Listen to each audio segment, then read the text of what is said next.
नमस्कार दोस्तों। अध्याय 5 में कृष्ण अर्जुन से कहते हैं, हे अर्जुन, सारे भेद मिटा दो।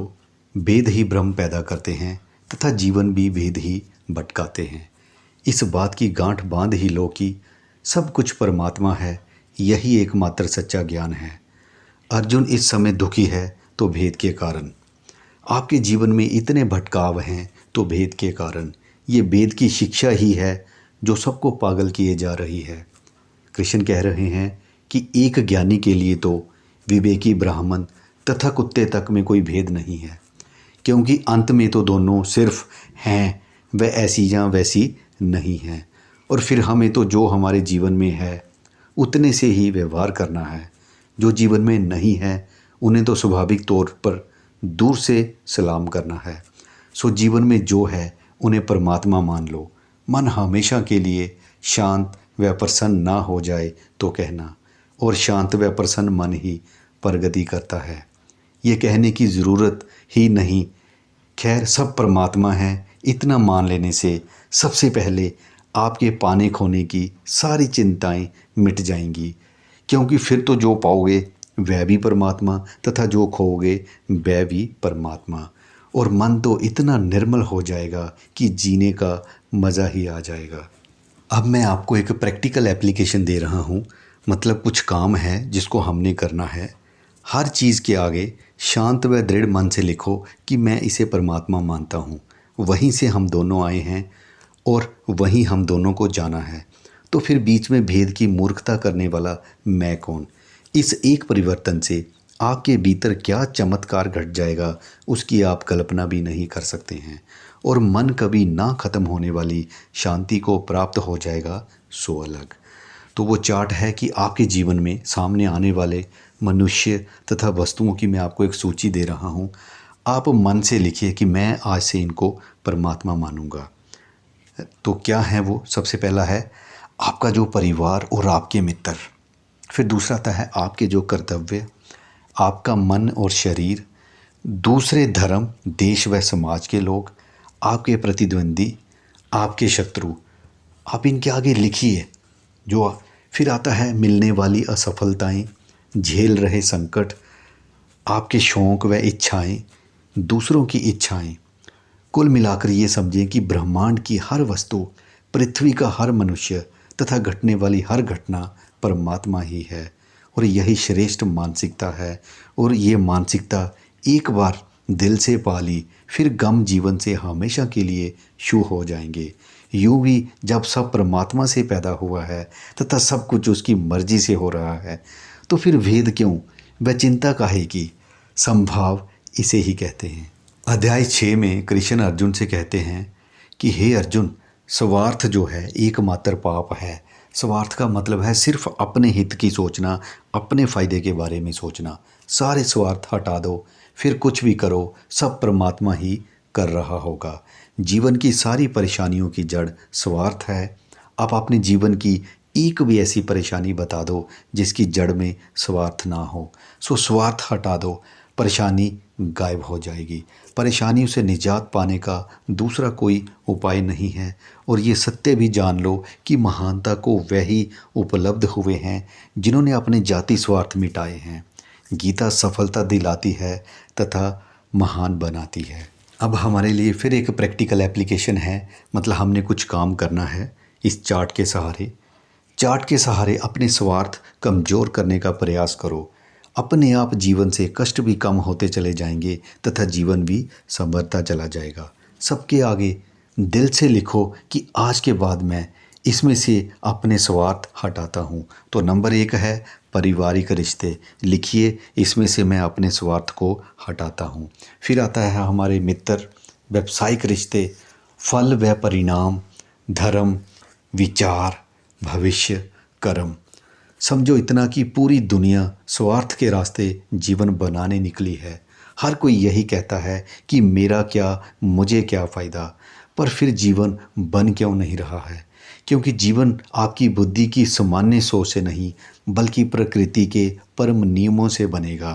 तथा कृष्ण जो कुछ कह रहे हैं वह प्रकृति के अटल नियमों को ध्यान में रख कर ही कह रहे हैं। सो सारे रिश्ते तथा सारे कार्यों से स्वार्थ हटाए बगैर ना स्थायी सफलता मिलने वाली है और ना ही स्थायी शांति। अध्याय 7 में कृष्ण अर्जुन से कहते हैं कि बाहर के उतार चढ़ावों से जिसके भीतर उथल पुथल नहीं मचती है वही सच्चा ज्ञानी है और आपको भी सच्चा ज्ञानी बनना है।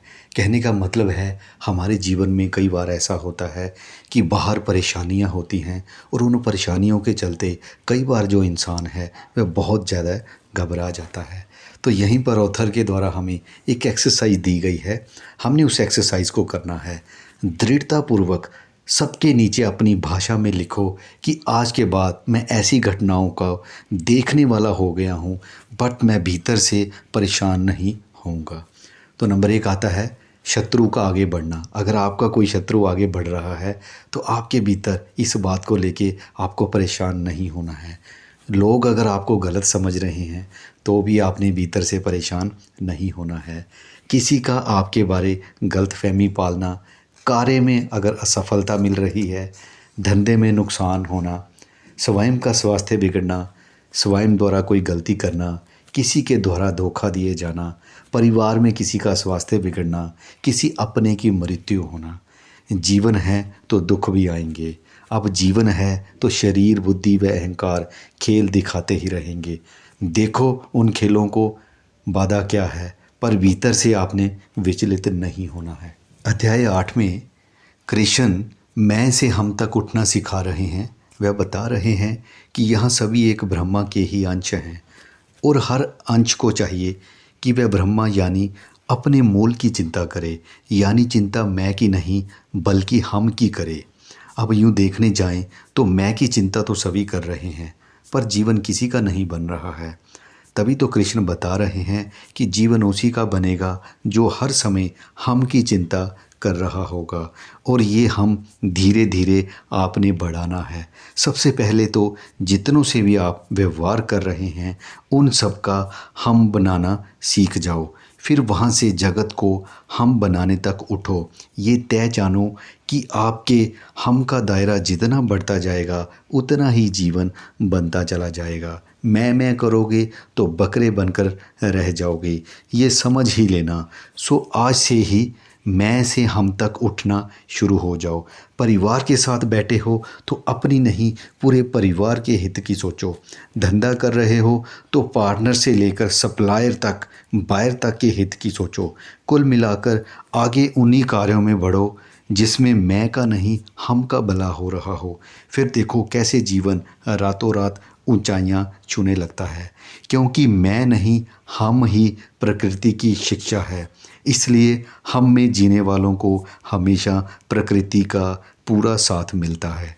अब हमारे लिए फिर एक प्रैक्टिकल एप्लीकेशन है। यहाँ दृढ़तापूर्वक अपनी भाषा में लिखो कि मैं आज के बाद इसमें हम की ही चिंता करूँगा। परिवार की चिंता से मैं अपने हम का प्रारंभ करता हूँ, यानी आज के बाद पारिवारिक मामलों में मैं अपनी बजाय संपूर्ण परिवार के हित की सोचूंगा। फिर दूसरा है, यहाँ पर हमने मैं से हम में कन्वर्ट होना है। मित्रों में भी मैं हम के भाव से जीना प्रारंभ करूँगा। ऑफिस में भी सारे व्यवहार व निर्णय हम के आधार पर ही लूँगा। मैं यहाँ जब वह जिसके साथ रहूँगा सारे निर्णय हम मानकर सबके हित के ही लूँगा। ऐसे ही धीरे धीरे मैं अपने हम को शहर, देश, दुनिया व ब्रह्मांड तक उठाऊंगा। सो फ्रेंड, आज के वीडियो का यहीं पे अंत कर रहा हूँ। बहुत जल्द मैं आपको इसी बुक से रिलेटेड नेक्स्ट वीडियो में मिलूँगा। आज का जो मेरा वीडियो था अध्याय 8 तक मैंने इसको कवर किया। उम्मीद करता हूँ आज की जो हमें भगवान ने शिक्षा दी है उसको जीवन में उतार कर हम अपने आप को चिंता मुक्त करेंगे। वीडियो अच्छा लगा तो ज़रूर लाइक कीजिए, चैनल को सब्सक्राइब कीजिए, वीडियो को दूसरे तक शेयर भी कीजिए। Thanks for watching.